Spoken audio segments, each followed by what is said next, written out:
আসসালামু আলাইকুম। এই জায়গায় আমি একটা আপের জন্য ট্রেড নেব। যদি ক্যান্ডেলটাও এট লিস্ট এখানে এসে যদি রেড হয় তাহলে আমি একটা আপের জন্য ট্রেড নেব। তো আমরা জাস্ট আর 12 সেকেন্ড আছে, তাহলেই আমরা এন্ট্রিটা প্রেস করে দেবো। অ্যান্ড কত ডলার দিয়ে নেব? আমি এখানে $50 দিয়ে একটা ট্রেড নেব। ওকে, আমি একটা $50 ট্রেড বসায় দিলাম। তো ওকে ওকে ওকে আমরা আপের জন্য ট্রেডটা নিয়ে নেব। ওকে, আমি সিওরিটি পেয়ে গেলাম আপের জন্য। অ্যান্ড আরও কনফার্মেশন পাইলাম, সেটা কেন কোথা থেকে পাইলাম অবশ্যই বলে দেবো। যদি আমি ট্রেডটা এখান থেকে মিস করে ফেলি তাহলে হয়তো আমার ভাগ্যে ছিল না ট্রেডটা।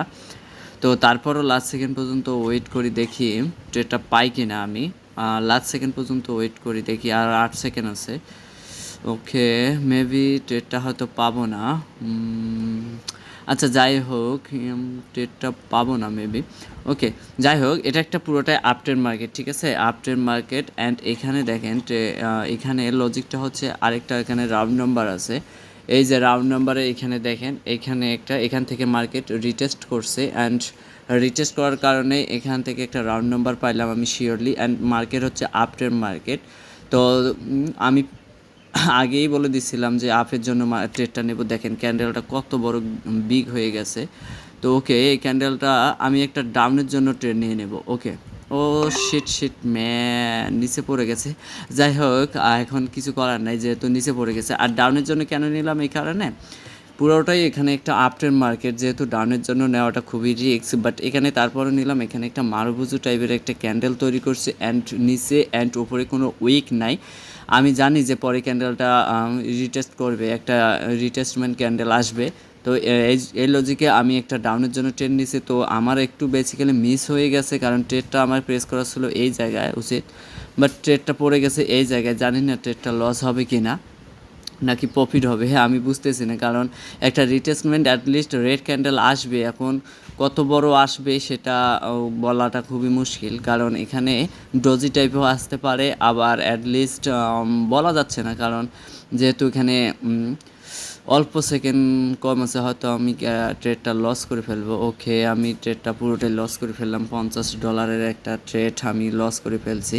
ওকে, কোনো প্যারা নাই। এখানে আমি এখন $50 যেহেতু লস, এখানে আমি এমটিজি হিসাবে ওকে ওকে ওকে ডাবল অ্যামাউন্ট দিয়ে মেরে দেবো আমি। $100 দুইটা এমটিজি করবো আমি হয়তো বা। ওকে, এই মার্কেটের পার্সেন্টেজ একটু দেখেন কম, খুবই কম। আমি এই মার্কেট থেকে আমি অন্য একটা মার্কেট খুঁজতেছি। জাস্ট আপনারা একটু হোল্ড করুন, আমি যদি এখানে ট্রেড পেয়ে যাই তো আমি নিয়ে নেব। ওকে ওকে, দেখি এই মার্কেটটা না, এই মার্কেটটা আমি সুবিধা মতো পাইতেছি না। আমি একটা সুবিধা মার্কেট খুঁজি। অবশ্যই আপনারা মার্কেটে ট্রেড নেওয়ার আগে অবশ্যই দেখবেন যে মার্কেট কি, এখানে একটা ডাউন ট্রেড মার্কেট চলতেছে। ওকে, সমস্যা নাই। আমি যদি লজিকে এখানে একটা মার্কেট, না না না, এখানে এই ট্রেডটাও নেব না। এখানে মার্কেটটা আমার কাছে খটকা লাগতেছে, মানে একটু বাজে লাগতেছে 61%। ওকে, আমি মার্কেট চেঞ্জ করে দেই। আচ্ছা আচ্ছা আচ্ছা আচ্ছা, এখানে একটা মেবি ট্রেড পেয়ে যাব। ওকে ওকে, এটা আমরা একটা আপের জন্য ট্রেডটা নিয়ে নেব। ওকে, মার্কেটটা যেহেতু আপের জন্য চলে গেছে, ওকে আপের জন্য আমি একটা ডাবল অ্যামাউন্ট দিয়ে নিয়ে নিলাম। অ্যাটলিস্ট ডাবল অ্যামাউন্ট দিয়ে আপের জন্য নেওয়ার লজিকটা হচ্ছে, দেখেন এখানে একটা ডাউন ট্রেড মার্কেট মিনিভাবে ডাউনই চলতেছে, ঠিক আছে? তো তারপরে এইখানে দেখেন একটা, এই জায়গায় দেখেন একটা রেজিস্ট্যান্স, না সরি, সাপোর্ট লেভেল আছে, সাপোর্ট লেভেল। অ্যান্ড অ্যাটলিস্ট এই যে ক্যান্ডেলটা, এই ক্যান্ডেলটার নিচে দেখেন কোনো উইক নেই। আমি একটু জুম করে দেখাই, আপের জন্য যেহেতু নিয়ে নিছি আমি জুম করে দেখাই। আর বিশেষ করে আমি সেফটি মার্জিনও ইউজ করছি, ইনশাল্লাহ এটা আমরা উইন থাকবো, যেহেতু এখানে কোনো উইক নাই। অ্যান্ড এখানে একটা আর একটু জুম, সরি ব্লার হয়ে যাইতেছে। ওকে, দেখেন এখানে একটা লেভেল আছে, সাপোর্ট লেভেল। তো অ্যাটলিস্ট আমরা এটা উইন করব, যেহেতু আমরা এর পূর্বের ক্যান্ডেলটাতে লস করে ফেলছি। অ্যাটলিস্ট আমরা সেফটি মার্জিন হলেও উইন করে ফেলবো। হ্যাঁ উইন করছি, বাট অল্প একটু সেফটি মার্জিনের কারণে আমরা উইন করছি, কোনো প্যারা নাই। ওকে, হ্যাঁ দেখেন আমার উইনটা দেখেন। ওকে, আমি দেখালাম। তো আমার ব্যালেন্স এখন $496।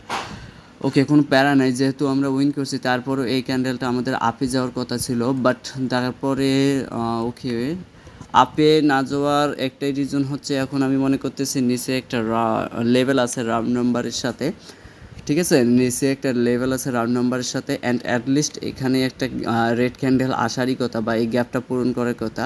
সো এই ক্যান্ডেলটা দিয়ে হালকাভাবে একটু গ্যাপটা পূরণ করছে। ওকে, প্যারা নাই, আমরা আবার একটা ট্রেড নেব, তবে $50 দিয়ে নেব না, এটা রিস্ক হয়ে যাবে। আমরা সবসময় মানি ম্যানেজমেন্ট চলবো সবসময় মানি ম্যানেজমেন্ট করে। ওকে, আমি একটা $10 দিয়ে ট্রেড নেব। ওকে, আমার যেটা লস হয়েছে ওটা রিকভার করে নিয়েছি। এখানে আমি একটা ডাউনের জন্য ট্রেড নিয়ে নেব, অবশ্যই একটা সেফটি মার্জিন যদি করে নেব। আমি সেফটি মার্জিন ছাড়া ট্রেড আমি কমই নেই সবচাইতে, কারণ সেফটি মার্জিনটা নিলে কি মানে প্রফিট হওয়ার একটা উইন হওয়ার একটা চান্স বেশি থাকে। তো আমি দেখি এখানে একটা ডাউনের জন্য ট্রেড নেব, অবশ্যই সেফটি মার্জিন করে। ওকে, আমি সেফটি মার্জিন পেয়ে গেছি, যতটুকু পেয়ে গেছি আমি নিয়ে নিলাম। অ্যাটলিস্ট আমরা এই ক্যান্ডেলটা উইন করব অ্যান্ড বুম শিওর শট করবো, কেননা এখানে দেখেন যে গ্যাপটা, এই গ্যাপটা পূরণ করার জন্য একটা হলো রেড ক্যান্ডেল দিবেই। একটা রেড ক্যান্ডেল বা দুইটা রেড ক্যান্ডেল যতটুকু পারে, এই ক্যান্ডেলটা যদি গ্যাপটা পূরণ করে নেয় তাহলে একটা হলেও একটা গ্যাপ মানে রেড ক্যান্ডেল দিবে। এই যে গ্যাপটা, ঠিক আছে, এই যে গ্যাপটা, এই গ্যাপটার জন্য একটা রেড ক্যান্ডেল আশা করা যায় আমাদের। তবে অ্যাটলিস্ট যেহেতু আমরা সেফটি মার্জিন করছি, কেননা আমরা সেফটি মার্জিন করলে আমাদের সবসময় প্রফিটে থাকার একটা চান্স বেশি থাকে। তো যাই হোক, আমাদের বেলা হয়ে গেছিলো, ফোনটা হয়তো বুঝতে পারেননি, সরি। ওকে, তারপরও আমি যেভাবে বললাম একটা রেড ক্যান্ডেল আসবে, সো আমরা এটাও প্রফিট করলাম। ঠিক আছে, আমরা $10 দিয়ে একটা ট্রেড নিয়েছিলাম অ্যান্ড আমার ব্যালেন্স 400। ওকে, এই ট্রেডটা এখনও উইনটা যোগ হয়নি এখনও প্রফিট। ওকে, আমার ব্যালেন্সে এখনও $505 আছে। ওকে, ঠিক আছে। তো আপনারা যারা এরকম শিওর শট অ্যান্ড বুঝে শুনে স্ট্র্যাটেজিগুলো শিখতে চাচ্ছেন অ্যান্ড প্রফিট করতে চাচ্ছেন, তো আপনারা অবশ্যই আমাদের যে গ্রুপ আছে টেলিগ্রাম, যে গ্রুপের লিঙ্কটা আমি দিয়ে দেবো ডিসক্রিপশনে। অ্যান্ড আপনার যে গ্রুপের লিঙ্কটা আমি দিয়ে দেই মাঝে মাঝে আপনাদের ক্ষেত্রে, সেই গ্রুপে আপনারা জয়েন হন অ্যান্ড শিওর শটগুলো এভাবে আপনারা নিতে পারেন আমাদের থেকে শিখে শিখে। অ্যান্ড শুধু যে একটা লস গেলে যে ঘাবড়াতে হবে, মাথা গরম করে সব ক্যান্ডেলে লস করে দিতে হবে এমনটা না। যদি লস যায় কোনো প্যারা নেই, আপনারা চিল থাকবেন সব সময়। মানি ম্যানেজমেন্ট করে যখন চলবেন তখন কিন্তু আপনাদের কখনো লস নিয়ে বের হতে হবে না, সবসময় প্রফিট নিয়ে বের হবেন। ঠিক আছে, আমি যেরকমটা করলাম, আমার একটা ট্রেড লস হয়ে গেছিলো $50 একটা। তো ওই $50 যে ট্রেডটা লস হওয়ার কারণে আমি কোনো কিছু মাথা কিন্তু গরম করি নাই, কারণ আমার ব্যালেন্স আছে, আমার ট্রেড নেওয়ার মতো ব্যালেন্স আছে। তাহলে আমি কেন মাথা গরম করে আমি সব ট্রেড একেবারে লস করে ফেলবো, এমনটা না। ঠিক আছে, তো দেখেন আমি এমটিজি এর মাধ্যমে কিন্তু লসটা রিকভার প্লাস প্রফিট করে ফেলছি $100 মেরে। পরে আমি আবার একটা ট্রেড নিছি, তো এটাতে আমি $10 প্রফিট করছি, কেননা আমার ব্যালেন্স যাই থাক না কেন আমি ট্রেড কম ডলার দিয়ে নেওয়াই আমার জন্য বেস্ট। অ্যান্ড আমার এটা রুলসের মধ্যে পড়ে। হয়তো বা আমি $50 দিয়ে মারছি আপনাদের জাস্ট দেখানোর জন্য, বাট আমি সচরাচর এরকমটা করি না যে $50 বেশিরভাগ মারি। ঠিক আছে, কোনো ব্যাপার না। তো যারা মানি ম্যানেজমেন্ট ফলো করে চলেন তারা সবসময় প্রফিট নিয়ে বের হবেন। হয়তো বা ভিডিওটা একটু লং হয়ে গেছে, তো আপনারা একটু যতটুকু ধৈর্য সহকারে ভিডিওটা দেখছেন আশা করি কাজে লাগছে আপনাদের। তো অবশ্যই আপনারা আমাদের সাথে থাকেন অ্যান্ড আমাদের যে গ্রুপ আছে গ্রুপে জয়েন হন। অ্যান্ড এইরকম শিওর শট, মানি ম্যানেজমেন্ট, আপনার emotional control, risk management, stop profit target কীভাবে করতে হয়, মানে এক কথায় এভরিথিং মানি ম্যানেজমেন্ট যেভাবে করবেন আপনারা আমাদের সাথে থাকলে অবশ্যই শিখতে পারবেন ঠিক আছে, আমাদের সাথে থাকুন। অ্যান্ড আমাদের যে সব সময় স্ট্র্যাটেজিগুলো দিয়ে থাকি ক্লাস আকারে, এগুলো ফলো করেন, অবশ্যই আপনারা ভালো কিছু করতে পারবেন। ধন্যবাদ সবাইকে, আসসালামু আলাইকুম।